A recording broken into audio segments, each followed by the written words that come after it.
آیت اللہ مرشی نجفی، انہوں نے باقاعدہ وصیت کی تھی کہ میرا وہ چھوٹا قرآن میرے ساتھ میری قبر میں ساتھ دفن کیا جائے جسے میں زندگی میں پڑھا کرتا تھا. دیکھیے یہ بات میں اس وجہ سے لے کر آیا کہ ہو سکتا ہے لوگ کہیں گے ویسے تو پوری زندگی قرآن پڑھ ہی نہیں رہے، کوئی تلاوت نہیں کر رہے، بس قبر میں ساتھ رکھ دیا جائے. نہیں، وہ والا قرآن یہاں نہیں، وہ قرآن جو اس کے ساتھ رکھا جائے گا اس کو نکال کر گاہے بگاہے اس کی تلاوت بھی کریں. دیکھیے وہی تمام ان اعمال کو اور چیزوں کو جس طریقے سے بس چرا اور رگڑ کے جن حاضر کیا جاتا ہے اور اپنے کام نکلوائے جاتے ہیں، اس طرح کا سلوک نہ کریں ان چیزوں سے. ان کی تلاوت بھی کرنی پڑے گی اپنی عمومی زندگی. اچھا، اسی طرح سے کیونکہ یہ قرآن جو ہے یہ شفیع ہے، یہ قبر میں بھی شفاعت کرے گا، یہ قیامت میں بھی شفاعت کرے گا، یہ گواہی دے گا کہ یہ مجھے پڑھا کرتا تھا. تو وہ قرآن جو ساتھ رکھیں گے جس کو بالکل آپ نے پیک کر کے سیل پیک کر کے اس کے اندر رکھا ہوا ہے، وہ تو گواہی نہیں دے گا کہ یہ مجھے پڑھا کرتا تھا. اور قرآن کو کہا جاتا ہے کہ یہ جھگڑا کرنے والی چیزوں میں سے ہے کہ عذاب جب آئے گا تو یہ جھگڑا کرے. اور کتنی یہ آیت اللہ مرشی نجفی کی قبر مبارک ہے، اور اسی جو قبر ہے اسی کے اندر ان کا وہ قرآن ساتھ دفن کیا گیا جس کو اپنی زندگی میں چھوٹا قرآن جس کو وہ پڑھا کرتے تھے. اور صرف مردوں کے اعتبار سے نہیں، نفیسہ خاتون مصر میں جن کی قبر ہے اور جنہوں نے اپنی قبر میں بیٹھ کر 1200 دفعہ قرآن ختم کیا تھا، 1200 دفعہ اپنے گھر میں قبر کھدوائی ہوئی تھی، وہاں پر بیٹھ کر قرآن ختم کیا. نفیسہ خاتون، لوگ جاتے ہیں وہاں منتیں مانتے ہیں، وہ بھی سب ان کی سب پوری ہوتی تاکہ گواہی رہے.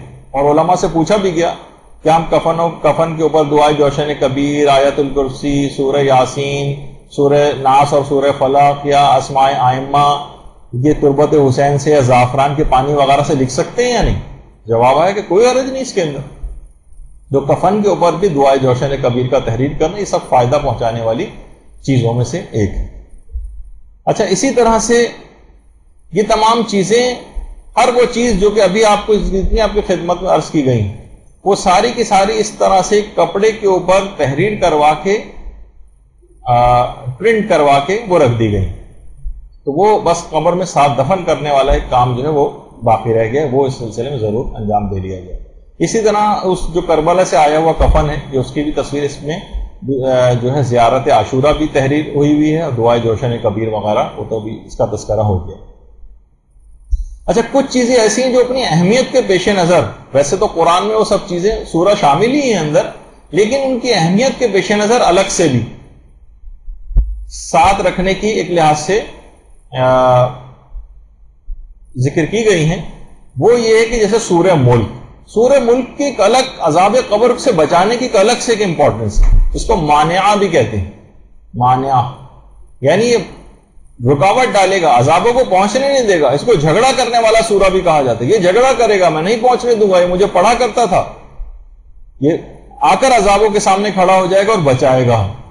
تو عمومی زندگی میں بھی کوشش کریں کہ ایک بمشکل ایک صفحے کا سورہ، اتنا بڑا سورہ نہیں ہے سورہ ملک، روزانہ اس کو اپنے نظام الاوقات میں لے کر آئیے کہ سورہ ملک کی کم سے کم تلاوت ضرور. سورہ ملک. اچھا، کچھ سوروں کے اعتبار سے ایک اور سورہ جو الہاکم التکاثر حتی زرتم المقابر، قبروں کا جس کے اندر اس لحاظ سے تذکرہ آیا. اس کو روزانہ جو سونے سے پہلے پڑھے گا، اگر اس دوران سونے کے دوران مر گیا تو شہید کی موت اسے نصیب ہوتی. تو سورہ الہاکم التکاثر بھی الگ سے تحریر کر کے کفن پر اس کی بھی الگ سے ایک امپورٹنس ہے، وہ ضرور کفن کے ساتھ جو ہے ہونا چاہیے اس کو. اور اسی طرح سے آیت الکرسی کی بھی بڑی فضیلت ہے. دیکھیے قرآن جو ہے نا یہ ہر صورت میں فائدہ پہنچانے والی چیز ہے. اصلاً تو دیکھا جائے یہ کتاب ہدایت، اس کا فقط یہ کام نہیں کہ بس اس کو بند کر کے جو مردے کے ساتھ دفن کر دیا جائے. یہ تو زندہ افراد کے لیے کتاب ہے. ٹھیک ہے، مرنے کے بعد بھی بے پناہ فائدے ہیں، ایک ایک چیز میں فائدے پوشیدہ ہیں، تو وہ ایک الگ پہلو ہے. لیکن اصل میں اس سے ہدایت لینے والا کام اس کو بھی دماغ میں رکھنا چاہیے. لیکن پھر بھی جو شخص بھی ان سوروں کوشش کریں کہ زیادہ سے زیادہ سورے بھی آپ حفظ کریں. حفظ، دیکھیے قرآن یہ جو مصحف رکھا جاتا ہے اس کے اندر وہ تحریر شدہ، لیکن اگر آپ کے صفحے دماغ کے اوپر وہ سورے تمام تحریر ہو جائیں اور آپ کو ذہن نشین ہو جائیں تو اس میں بھی عذابوں کو آنے کا کوئی راستہ نہیں مل سکے. کوشش کریں کہ آپ سورہ حفظ کریں باقاعدہ. دیکھیے ایران کے اندر قرآن کے سلسلے میں بہت زیادہ کام ہو رہا. یہ ایک ایسی چیز نہیں کہ فقط میں نے پھر بار بار یہ بات کہوں گا کہ اس کو بند کر کے بس قبر میں ساتھ رکھ دیا جائے. اس کی تلاوت قرآن کی گھروں میں محفلیں ہونی چاہیے. ویسے اس سے پہلے بھی بہت سارے اس طرح کے مشورے دیے جا چکے ہیں, لیکن پتہ نہیں ان پہ کتنا عمل ہوتا ہے کتنا نہیں. گھر پہ تلاوت قرآن کی محفلیں برپا کر امام بارگاہوں میں منعقد کروائیں, خواتین کچھ آئیں کچھ نہ کچھ پڑھیں. دیکھیے کیسا ایک روح پرور ایک اجتماع ہوتا ہے. یہی وجہ ہے وہ قوم آج پوری دنیا کی آنکھوں میں آنکھیں ڈال کر بات کر رہی ہے, کوئی شکست نہیں اس کو دے پا رہا. ان تمام چیزوں سے, روحانی چیزوں سے فائدے ہوتے ہیں, مشکلات دور ہوتی ہیں. وہاں کے مرد حضرات, عورتیں, جیسے کہ ابھی آپ نے ان تصاویر کے اندر دیکھ رہے ہیں, یہ سب وہاں پر بیٹھتے ہیں منہمک ہو کر اخلاص کے ساتھ تلاوت قرآن کرتے ہیں. اس کا ایک اثر ہے. بعض اوقات آپ کہیں گے بھائی اور ایران میں تو ایسا نہیں ہوتا, کچھ مخصوص جگہوں پہ ہوتا, کہ بعض اوقات روایتوں میں کسی ایک شخص کی استغفار بھی پوری امت کے لیے کافی ہو جاتی ہے. بعض اوقات کچھ افراد کی گئی تلاوت سب کے لیے کافی ہو سکتی, لیکن اخلاص کے ساتھ ایسی چیزوں کو برپا کرنے کی ضرورت ہے. دیکھیں کتنے پرشکوہ پروگرام جو ہے وہ وہاں پر ایران میں ہوتے ہیں, اور دیگر ممالک کے اندر بھی ہوتے ہیں, لیکن ہمیں یہاں پر یہ سب چیزیں نظر نہیں آتی. قرآن کو قصب معطل کر کے اور بالکل طاق کے اوپر جو ہے وہ رکھ دیا گیا ہے کہ کئی سیڑھیاں لگا کے ہم اس کو نیچے اتارنا پڑتا ہے. یہ قرآن کے ساتھ سلوک نہیں ہونا چاہیے. عراق کے اندر بھی دیکھیں, وہاں پر بھی اس طرح سے تلاوت قرآن کی محافل, پرشکوہ محافل, روحانیت سے بھرپور محافل وہاں پر تشکیل پاتی کہ انسان کے جن کو دیکھ کے اس کی روح جو ہے وہ باغ باغ ہو جائے. اس طرح کی تمام چیزیں یہ ان کو اپنے یہاں پاکستان میں بھی ہمیں اپنے علاقوں میں رائج کرنے کی کوشش کرنی چاہیے, جس کے اندر بچے بھی شامل ہوتے ہیں, چھوٹی عمر کی جو ہے وہ لڑکیاں وہ بھی اس کے اندر شامل ہوتی ہیں. تو یہ سب چیزیں اس طرح کی. اب آپ دیکھیں جب یہ سب ہوگا تو پھر قوم پہ جتنے مشکل اوقات ہیں وہ سب آرام سے آ کر گزر جائیں گے. حتیٰ کہ لوگ اپنے فارغ اوقات کو جو ٹرینوں میں بسوں میں سفر کر رہے ہوتے ہیں اس میں بھی تلاوت قرآن کرتے ہوئے جا رہے ہوتے ہیں.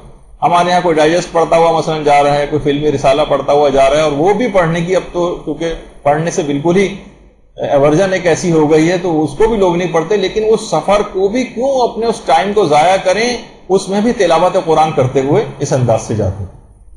اور یہ اتنی فائدہ پہنچانے والی چیز ہے, اتنی فائدہ پہنچانے والی چیز ہے کہ باقاعدہ ہی کراچی کے قبرستان کہا جاتا ہے کہ خاتون کی قبر ایک قبرستان میں کہ جس میں سے بہترین خوشبو وہاں قبر میں سے نکلتی تھی.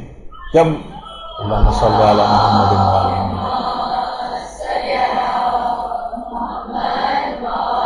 تحقیق کی گئی تو پتہ چلا کہ ایک حافظ قرآن کی قبر ہے, اس میں سے یہ خوشبو آتی. کتنے افراد ایسے کہ جنہوں نے باقاعدہ تلاوت قرآن کی بہت سی قبروں سے آوازیں سنی, تلاوت قرآن بند قبر سے تلاوت قرآن کی آواز آ رہی.